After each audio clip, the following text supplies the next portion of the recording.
On se retrouve aujourd'hui pour la Division 2, mais avant tout, un point sur le classement de la Division 1. L'équipe de France 1 et Sirius sont qualifiés pour les demi-finales et malheureusement, Mercury est éliminé. Le match qui va suivre oppose l'équipe de France 2 à Vega. Le second match verra s'affronter Orion et l'équipe de France 2. Et enfin, Vega et Orion se rencontreront dans le troisième match. L'ordre de jeu de l'équipe de France 2, Solène Goron est en première position, suivie du capitaine Kenny Billot, puis en troisième position la vice-championne du monde Emma Friand, et Alexandra Lopez jouera en quatrième place. Vega est composé d'éléments forts avec pour commencer Daniel McEwan, et en seconde place le capitaine Matt McNeil, suivi du français Gwendal Joliffe et de la colombienne Maria José Rodriguez. Place maintenant à Marc et Bruno qui vont nous faire vivre ce match. À vous messieurs.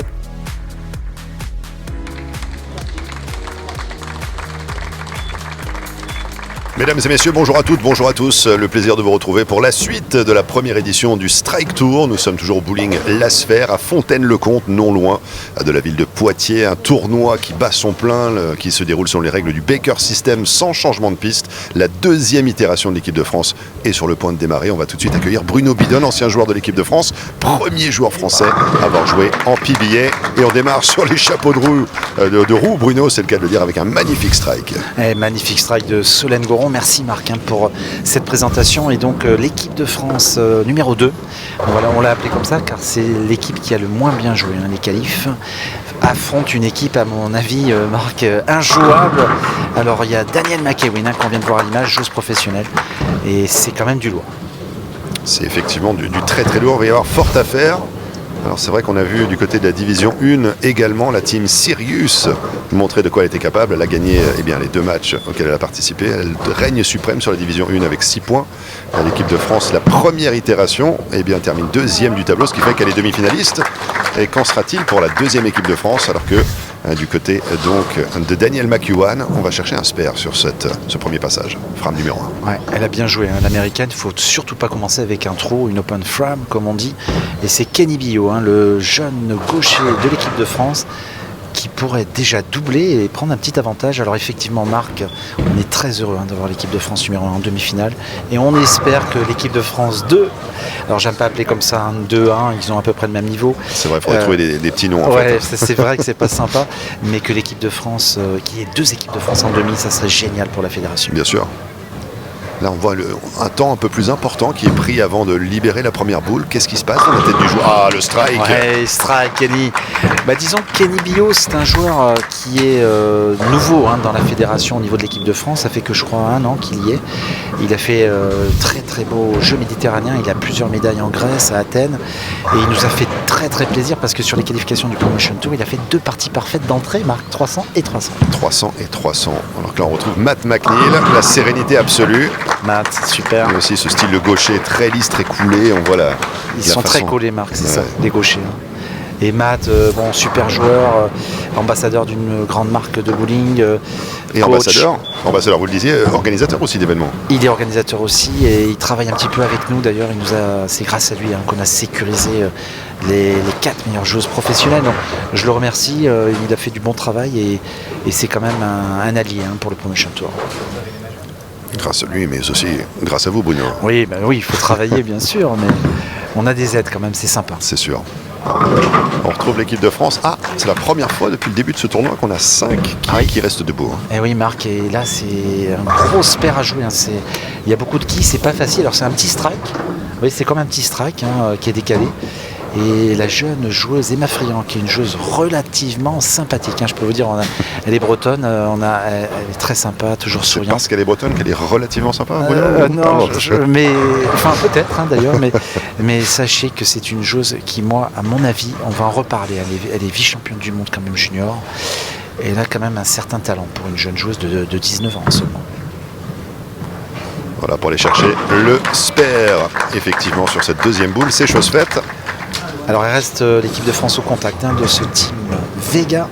Le capitaine du team Vega est Matt McNeil, on l'a dit, je crois, Marc. Et alors, cerise sur le gâteau, alors vous allez découvrir ce jeune joueur plein de talent, moi je trouve, Gwendal Joliffe, jeune breton qui est licencié au club de Rennes Et écoutez, c'est incroyable, il est dans le top 10 du Bowling Promotion Tour, il a défié tous les pronostics, et il a battu entre guillemets aussi les joueurs de l'équipe de France, donc c'est pas un joueur qui est en équipe nationale, et il a très très bien joué avec un style à deux mains, regardez, très coulé, assez intéressant à suivre. Ouh, la dernière qui vacille mais qui ne tombe pas. Ouais, dommage Gwendal. C'est vrai que le style à deux mains, Bruno, c'est vrai que c'est un style quand même assez... On le voit de plus en plus, certes, mais c'est quand même moins académique, en tout cas d'impression. C'est ça, Marc. Et c'est le jeu moderne, on appelle ça au bowling, et c'est un jeu qui nécessite quand même une grosse pratique. Il faut beaucoup d'entraînement, parce que si vous ne maîtrisez pas ce que vous faites, là, ça fait n'importe quoi. Et Gwendal est un joueur qui s'entraîne énormément. C'est un féru de travail, comme on dit. Et moi, je trouve que c'est bien, ça nous fait plaisir de voir un jeune joueur comme ça en finale télé. Et là, c'est vraiment tout le corps qui doit s'engager avant de libérer cette boule. Le spare est obtenu également par Gwendal. Le spare, oui. Et on retrouve Alexandra Lopez. Alors Alexandra Lopez, Marc, c'est la petite amie, on peut dire la femme de Valentin Saunier, que vous avez interviewé dans les matchs précédents. Exactement. Et ça, c'est un fait à souligner. Ils sont tous les deux en équipe de France, donc hommes et femmes, ça c'est assez rare. Il y a quelques athlètes, je crois, quelques couples de haut niveau, mais là on en a un. Et Alexandra va-t-elle striker? Pour démarrer, aïe, une quille qui reste. La 10. Eh oui Marc, vous le savez bien. Je savais que vous attendiez que je l'identifie. Ouais. On s'amuse bien nous avec ça. Mais c'est vrai qu'on est placé, les téléspectateurs ne nous voient pas. On n'a pas un angle parfait, donc c'est vrai qu'on peut se confondre un petit peu les numéros de quilles. Mais bon. C'est vrai que le côté 3D est beaucoup plus facile à examiner d'un point de vue du téléspectateur que de notre point de vue à la table des commentateurs ici. Exact. Dans ce magnifique bowling de la Sphère à Fontaine-le-Comte. Très belle ambiance. Et Alexandra, elle s'amuse, elle a fait spare. On se fait plaisir, on se fait plaisir. Elle n'a pas la pression en tout cas, Alexandra. C'est vrai que chacun réagit différemment par rapport à cette sensation de tout premier match télé. Il y en a qui vont qui ont une petite phase d'observation, on va dire, pour rentrer de plein pied dans le match, puis d'autres qui vont pouvoir performer tout de suite dès la première boule. C'est ça, et là Maria José Rodriguez, alors là attention aussi, elle a gagné plusieurs titres, on va dire des majors, Major c'est ça Marc? Major. Major. On sonne le J effectivement. Ok. Et donc c'est une super joueuse colombienne. Très sympa Maria. Avec des chaussures dépareillées également. Oui. Et qui est professionnelle sur le tour PWBA, c'est marqué d'ailleurs sur sa manche. Une joueuse que nous on a découvert bien sûr cette année, c'est sa première participation au Promotion Tour et au Strike Tour par la même occasion. Allez, le spare, pas de problème. Ouais, on voit tout de suite la déclaration d'intention des deux côtés. On est sur un niveau, lorsqu'il y a une quille qui reste debout, forcément le spare n'a pas posé de problème depuis l'entame du match de part et d'autre.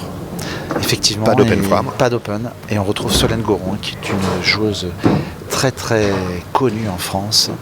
Ça fait plusieurs années qu'elle est en équipe de France. Elle était là d'ailleurs en 2017, on avait fait des finales télé ici du Promotion Tour, elle était déjà là. Très élégante également. Aïe. Toujours cette quille qui reste.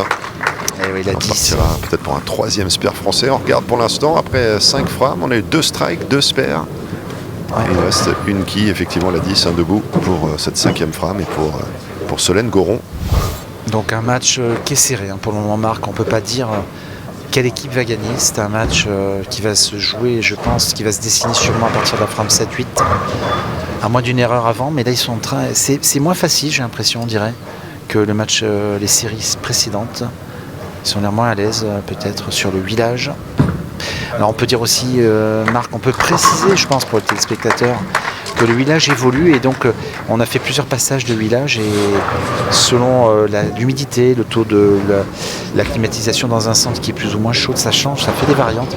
Et malgré que c'est le même patron d'huile, on appelle ça un huilage, il peut y avoir des changements avec l'hydrométrie et il y a plein de facteurs qui rentrent en ligne de compte. Ouais, la 10 toujours. Daniel McEwan pour son 2e passage depuis l'entame du match. On l'avait ouvert avec un spare, même chose. Ouais. Alors Daniel, je vous donne une petite info, Marc. Sur le Promotion Tour, la dernière partie qu'elle a fait ici, eh bien, elle a fait le score parfait dans les qualifs. Un petit 300, elle nous a régalé. 300 pour l'américaine. C'est comme parfait qui n'arrive pas tous les jours. Non, ça c'est sûr. On nous demande souvent, nous, quand les joueurs qui jouent en loisir au bowling, mais pourquoi les joueurs de haut niveau ne font pas que des strikes? C'est pas si simple, Marc. La piste fait 20 mètres de long, 1 mètre de large. Et la poche, ça représente, c'est tout petit, c'est 2-3 cm, donc vous imaginez que c'est pas si simple que ça à faire. Il y en a un autre qui a fait 300 du côté justement de la promotion, c'est Kenny Bio, Bruno. Mais oui, et je vous rappelle juste 200-300 d'affilée. Ouais. Il nous a impressionné, Kenny. Et on le retrouve d'ailleurs à l'image, Marc. Exactement, quelle transition. Quelle transition, ça ne m'étonne pas de vous. C'est un métier. C'est ça. c'est Kenny qui lui avait fait un strike, je crois, c'est ça. Kenny Bio, un gaucher redoutable. Redoutable et redouté. Et un deuxième. Ouais, j'ai failli vendre la peau de l'ours. J'ai mis un deuxième strike d'affilée, mais on est tellement habitué à ce qu'il performe de manière si spectaculaire. Et là, il reste évidemment la 7. La 7, Marc, la qui dégauchée. C'est la 10 des gauchers finalement. Oui, c'est ça. C'est exactement ça. Alors Kenny, bien sûr, ce qu'on peut dire de lui, il fait quasiment 2 mètres de haut, c'est un grand joueur. Et on dit en langage jargon bowling, ça tombe de haut, parce que quand on met le backswing et la boule, elle monte à environ, si je dis pas de bêtises, à 2 mètres 30, vous imaginez avec le poids de l'impulsion du corps. Ça crée une vraie énergie cinétique sur la boule. Ça va très vite, il joue des vitesses par des 30 à l'heure sur le strike. Ça y est, le spare est verrouillé. Verrouillé. C'est vrai qu'il y a une différence, vous allez pouvoir nous éclairer peut-être là-dessus. Bruno, il y a des joueuses qui vont lâcher la boule un peu plus tôt que d'autres. Exact. Qui va avoir une incidence évidemment sur la trajectoire de la petite boule. Comment est-ce qu'on comprend qu'on va lâcher de tel ou tel style, et est-ce qu'il y a des avantages de lâcher plus haut, ou est-ce qu'il faut accompagner la boule le plus près possible de la piste? Très bonne question, Marc. Alors ça dépend du huilage. Alors en fait, là on va voir de Matt par exemple, qui est un jeu très, on va dire classique, mais d'une régularité à toute épreuve. Ce qui fait la différence, c'est que plus vous lâchez la boule loin, en fait plus il y a d'huile, plus il faut la poser assez loin. Parce qu'en fait vous enlevez un petit peu 2-3 pieds d'huile, et ça permet que vous ayez une meilleure réaction en fin de piste. Après, si le huilage est court, vaut mieux la poser pas trop loin la boule. Et après, il y a tout l'aspect technique. Par exemple, là on voit que Emma joue avec un poignet, vous voyez, une espèce d'attelle, on appelle ça une attelle. Ça permet de garder le poignet parfaitement rigide au moment du lâcher. Et il y a des joueurs qui n'utilisent pas ce poignet, ils jouent avec naturellement pour pouvoir mettre plus d'effet. Donc chacun un peu son... Chacun ses besoins, ou chacun ses... Ah, superbe! Super strike. J'ai envie de vous dire, chacun par rapport à sa qualité physique intrinsèque, si vous avez plus de souplesse, vous jouez en général sans poignet. Si vous n'avez pas de problème de tendon non plus. Et puis si vous avez des petits soucis, il vaut mieux mettre un poignet. Bien sûr. Les tendons qui sont très sollicités dans un sport comme le bowling. Très sollicités. Dans le temps aussi. Les tendinites arrivent souvent quand même? Ça arrive. Et on peut dire aussi aux téléspectateurs qu'une boule de bowling quand même, ça pèse entre 6 et 7 kilos, et ça paraît pas, mais quand vous enchaînez pas mal de parties, à un moment donné, ça commence à tirer, ça fatigue un peu. Et c'est vrai que quand on va jouer, les joueurs d'un certain niveau, comme les pros par exemple, sont des machines, et on se rend pas compte que la boule pèse 7 kilos.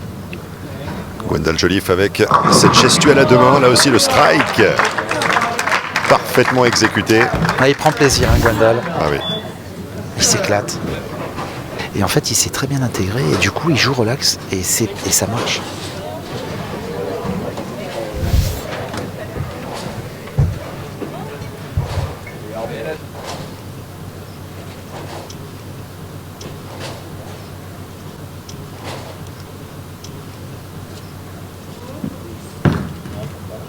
Alexandra.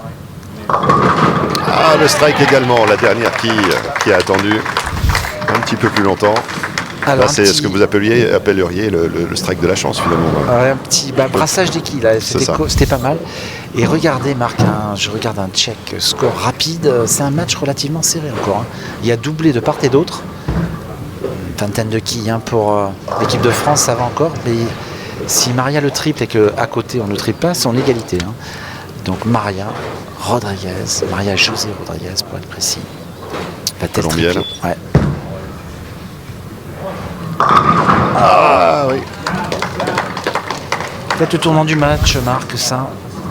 Je pense que l'équipe de France devrait emporter ce match, mais il faut rester prudent, il reste 9 et 10. Exactement. C'est vrai que si l'équipe de France arrive à trouver le strike sur la 9e frame, elle prendrait une très très belle option, c'est sûr. Ouais. Mais Et pour l'instant, la dernière quille pour Maria. Ouais, pas de souci. Donc on n'a aucune faute de part et d'autre. Ce sont des matchs propres, comme on dit. Il n'y a pas d'open frame, de frame ouverte. À ce niveau-là, ça reste très rare quand même d'avoir des... C'est assez rare, mais ça arrive. Il manque une quille là. Matt a appelé l'arbitre. Ah oui. L'arbitre Philippe Sionville va arriver. Parce que bon, on rappelle aussi que c'est un sport très mécanique, le bowling. Les machines, tout fonctionne en mécanique, il n'y a pas d'humain. Et il n'y a pas parfois des problèmes mécaniques. Bien sûr. Et Solène a décidé de jouer sans attendre la correction. Alors est-ce que c'est une bonne chose? Ah oui, magnifique. Eh oui, Solène est là. 3 à la suite. Voilà. Et là, vous le disiez tout à l'heure, Bruno, vous sentiez bien l'équipe de France 2. Et là, en effet... Oui, parce que sur le papier, l'équipe de France 2, on ne peut pas dire que c'est quand même des...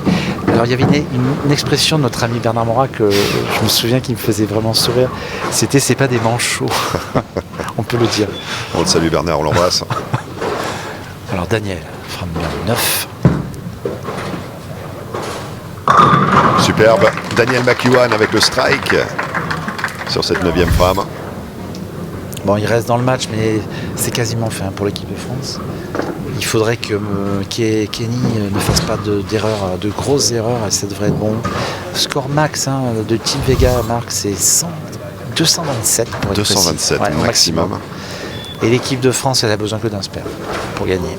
Donc ça s'embarque bien pour Écoutez, notre équipe de parti, France. Beaucoup mieux que l'équipe de France 1, celle de la division 1. Tout à fait.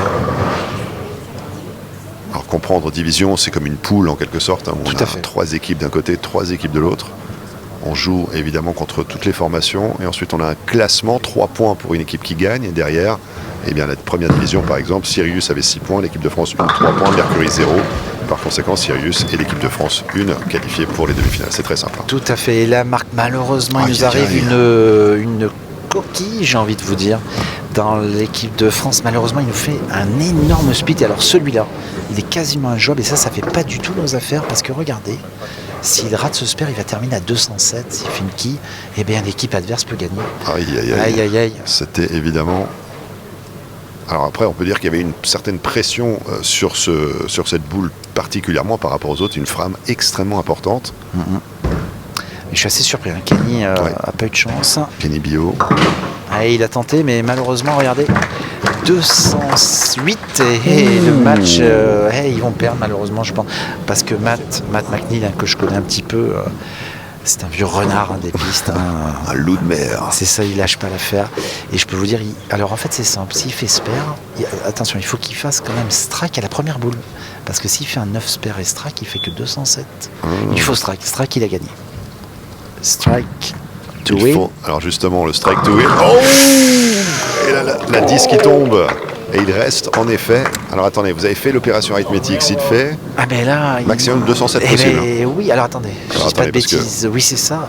Même moins, puisque là il fait spare, il va faire 206 avec le spare et strike, c'est perdu. L'équipe de France a gagné. Waouh, ça s'est joué à la 10, Marc. C'était un match... Alors on était acculé dans les cordes. Ouais, là... La dramaturgie. On parlait tranquillement, mais on n'a pas vu cette fin de match assez intéressante.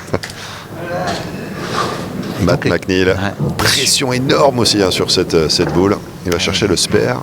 Il fallait le strike et il a bien joué la boule, mais malheureusement. Donc Kenny Bio pour l'équipe de France 2 a offert une fenêtre de tir à la Team Vega finalement qui n'a pas pu totalement capitaliser dessus. Exact.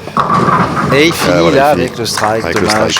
Dommage pour Matt, il termine à 207. Match à une quille, donc c'est assez rare ça, des matchs à une quille. Et donc l'équipe de France, Marc, a gagné ce premier point. Exactement, mais quelle dramaturgie, on aime quand ça se passe comme ça aussi. 208 à 207, mais c'est suffisant pour aller prendre les 3 points et pour mener donc au niveau du tableau pour l'instant 3 points du côté de l'équipe de France numéro 2. Les stats pour ce premier match de la division 2 qui s'est joué à une quille d'écart. Concernant les strikes, l'équipe de France et Vega sont à égalité avec 5 partout. Pour ce qui est des spares, l'équipe de France en compte 4 contre 6 pour Vega. Et enfin une open frame pour la France, là où il y en a 0 pour Vega. Malgré une open pour la France, elle remporte ce match grâce à son triplé sur les frames 7, 8 et 9. Tout de suite, les interviews. À vous Marc.